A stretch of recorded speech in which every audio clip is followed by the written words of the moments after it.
जय श्री कृष्ण। सभी को नमस्कार। और आज का जो ये वीडियो है इसमें हम दीपावली के विषय में बात करेंगे। ये जो 2024 में जो दीपावली है इसमें डेट को लेकर काफी समस्या आ रही है और सोशल मीडिया पर भी लोग दोनों तरह के सूचना डाल रहे हैं, जिससे काफी लोग भ्रमित भी हो रहे हैं और अधिकतर लोगों को अभी ये कंफ्यूजन है कि दीपावली हमें 31 तारीख यानी 31 अक्टूबर में मनानी चाहिए या 1 नवंबर में मनानी चाहिए। तो आइए पहले तो हम ये जानने का प्रयास करते हैं ऐसी स्थिति बनी क्यों।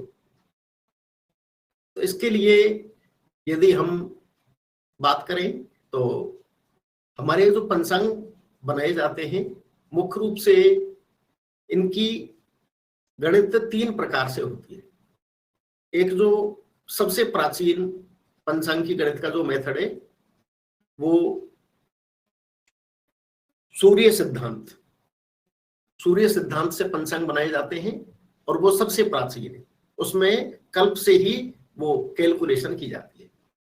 फिर दूसरी जो पद्धति है वो है ग्रह लाघव पद्धति।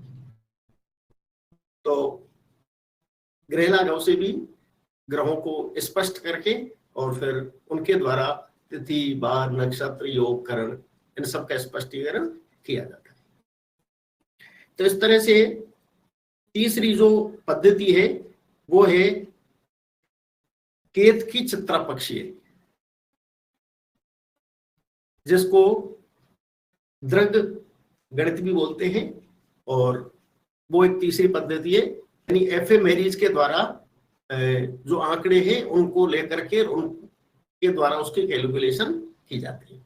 तो इस तरह से हमारे देश में ये 3 प्रकार की पद्धति से और पंचांग बनाए जाते हैं। तो वर्तमान में स्थिति यह है कि जो सूर्य सिद्धांत जो कि सबसे प्राचीन पद्धति है हमारी, तो सूर्य सिद्धांत से जो भी पंचांग बने हुए हैं, वाराणसी में अधिकांश जो पंचांग है वो ग्रह लाघव गणित के द्वारा बने हुए हैं। और तीसरी जो पद्धति है वो तीसरी दृग गणित वाली। तो दृग गणित की जो पद्धति है उससे भी भारत में बहुत सारे पंचांग है। मेरे पास भी 2 पंचांग है, तो दोनों अलग अलग है। एक पंचांग जो है वो सूर्य सिद्धांत से है और दूसरा जो पंचांग है केत की पद्धति बोलते हैं इसको। तो इस तरह से इसमें जो कैलकुलेशन की जाती है इस वजह से भी कई बार तिथि परिवर्तन में अंतर आ जाता है। तो इसको हम समझने का प्रयास करेंगे अभी और ये देखते हैं कि हमें किस तारीख में दीपावली मनानी चाहिए। हाँ, तो ये पंचांग आपको दिखाई दे रहा होगा, जय विनोदी पंचांग जयपुर। और इन्होंने बहुत ही सरल भाषा में अपनी बात को स्पष्ट किया है और ये तो सभी लोगों के पास तो पंचांग उपलब्ध नहीं होता है, इसलिए मैं समझाने का प्रयास कर रहा हूं। देखिए,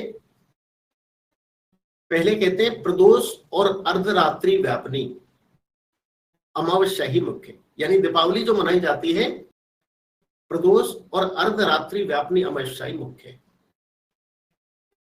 अब इसमें फिर आगे कहते हैं दंडई के रजनी योगे दर्श शातु परे हनि तदा विहाय पूर्वेद्यु परेन्नी सुखरात्रि। तो पंचांगकार आगे कहते हैं कि दीपावली के निर्णय में शास्त्रकारों एवं निबंधकारों ने बारंबार दर्श शब्द का प्रयोग किया है। यहां शास्त्रकारों ने सामान्य अमावस्या की बात न करके दीपावली हेतु सर्वत्र अमावस्या के दर्श भाग का ग्रहण किया है। वस्तुतः अमावस्या का शुद्ध व अविद्य भाग दर्श है। अमावस्या की भिन्न भिन्न स्थितियों में शनि वाली दर्श व कुहू भी विशिष्ट होती है, इसलिए वर्तमान स्थिति में दर्श काल जानना आवश्यक है। तो यदि हम अमावस्या की बात करें तो इसके 3 भाग होते हैं। पहला सिनी वाली, इसके बाद में दर्श, और लास्ट का जो भाग होता है उसको बोलते हैं कुहू। तो इसमें दर्श की परिभाषा हेतु धर्म सिंधु में कहा है तत्राम अमावस्या प्रथमो याम सिनी वाली अंतो पंत यामौ कुहू मध्य वर्तिश्च यामा दर्शम इति केचित। अमावस्या के प्रथम प्रहर को सिनी वाली कहते हैं और अंत के पहले वाले इन 2 प्रहरों को कुहू कहते हैं, और बीच वाले जो 5 प्रहर होते हैं उनको दर्श कहते हैं। इसी तरह से मुहूर्त चिंतामणि की जो पीयूष धारा टीका है उसमें भी कहा है पुनस्त शाम एवमश्यम प्रथम प्रहारांतरम सप्तमम प्रहरा दर्वाक प्रहरे पंचकात्मक है कालो दर्शा शब्द वाच्य इति। और आगे कहा है एवमेकश्याम एवं अमावस्याम काल भेदे न त्रयम संभवति। तो अमावस्या के काल के भेद से 3 संभव होती है, सिनी वाली, दर्श एवं कुहू। दृश्य पंचांग के अनुसार भारत में कार्तिक अमावस्या के प्रारंभ में समाप्ति की स्थिति निम्न प्रकार से है। तो इसमें देखिए ये 31 अक्टूबर, इसमें अमावस्या का आरंभ हो रहा है 15:53 रेलवे टाइम है, और सूर्योदय जयपुर में हो रहा है 6:40, और जयपुर में सूर्यास्त 17:42, और इसमें जो दर्श है उसका आरंभ हो रहा है 19:11 तक, क्योंकि 19:11 पर दर्श का आरंभ हो रहा है, और ये जो प्रदोष काल है 20:06 तक है, इसलिए दर्श का आरंभ भी इसी काल में हो गया है, यानी प्रदोष काल में हो गया। अब 1 नवंबर की स्थिति देखें तो 1 नवंबर को अमावस्या समाप्त हो जाती है 18:17 पे, यानी शाम को 6:17, और जयपुर में जो सूर्यास्त है वो 17:41।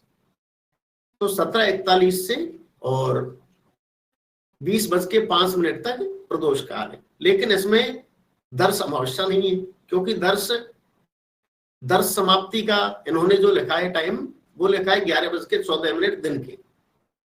तो दृश्य पंचांग में 31 अक्टूबर को 15:53 पर अमावस्या का आरंभ व 1 नवंबर को 18:17 पर इसकी समाप्ति हो रही है।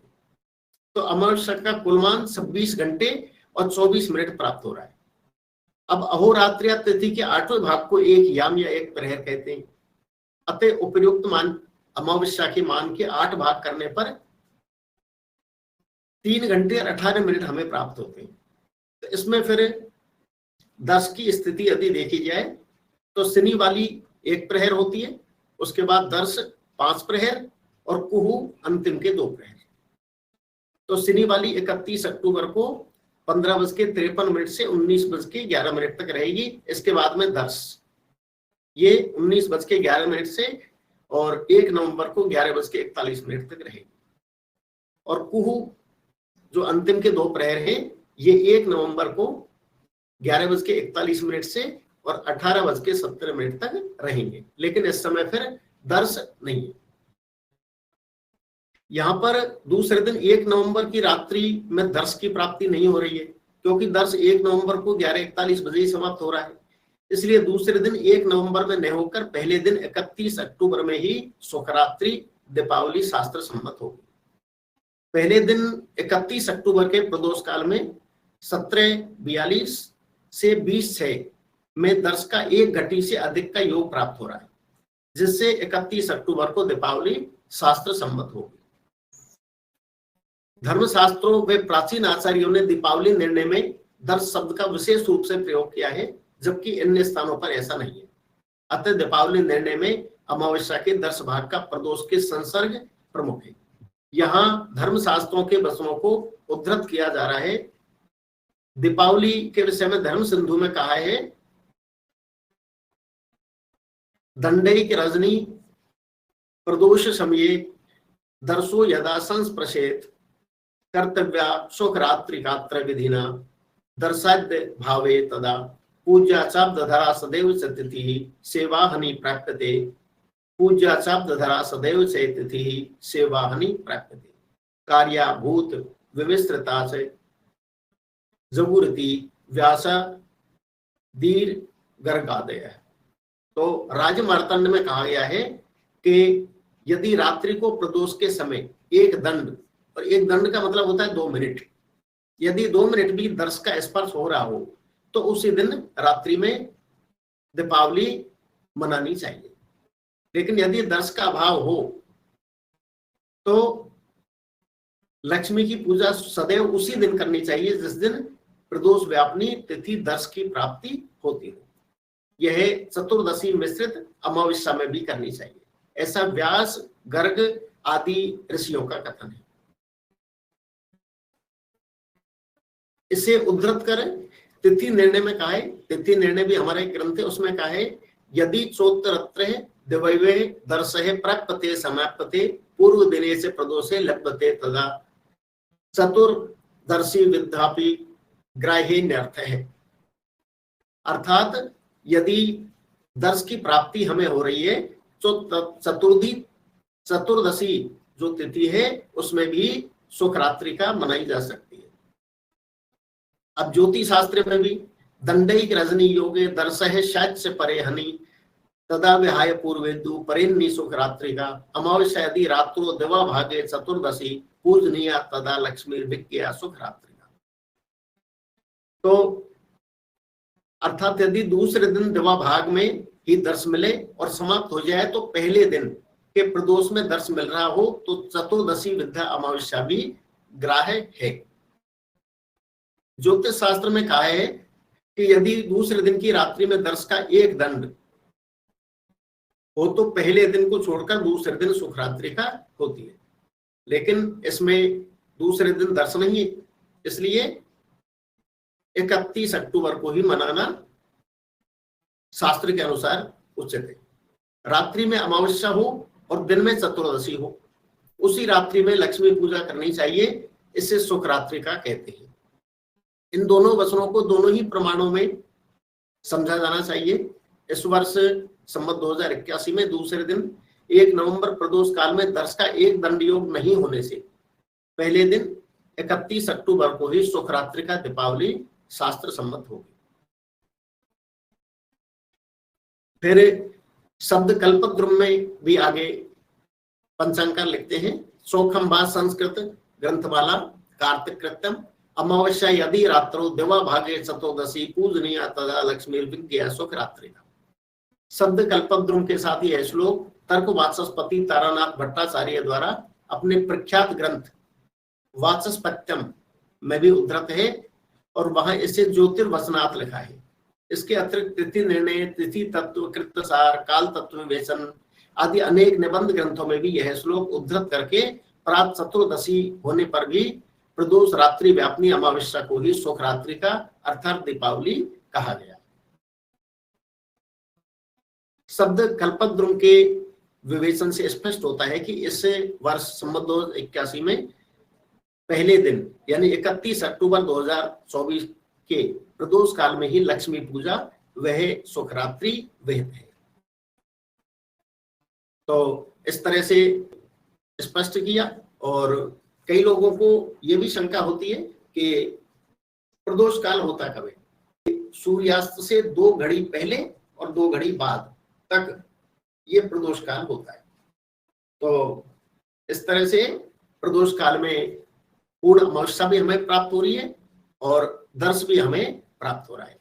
फिर पंचांगकार आगे लिखते हैं कि देश भर में 31 अक्टूबर को दीपावली मानने वाले राष्ट्रीय पंचांग भारत सरकार, विश्व विजयी पंचांग, विश्व पंचांग BHU वाराणसी, ऋषिकेश पंचांग वाराणसी, वल्लभ मणिराम पंचांग राजस्थान, विश्वविद्यालय पंचांग दरभंगा, तो ये इतने सारे जो पंचांग है सबने दीपावली को 31 अक्टूबर को ही माना है। तो मैं कोई बहुत बड़ा विद्वान भी नहीं हूं, पंचांग करता भी नहीं हूं, लेकिन मैं पिछले 40 वर्षों से पंचांग और ज्योतिष का कार्य कर रहा हूं। तो मुझे लगा कि ये सही है और 31 अक्टूबर को ही दीपावली मानना उचित है। इसलिए मैं 31 अक्टूबर के पक्ष में हूं। सभी को दीपावली की बहुत बहुत शुभकामनाएं और बधाई। धन्यवाद। जय श्री कृष्ण।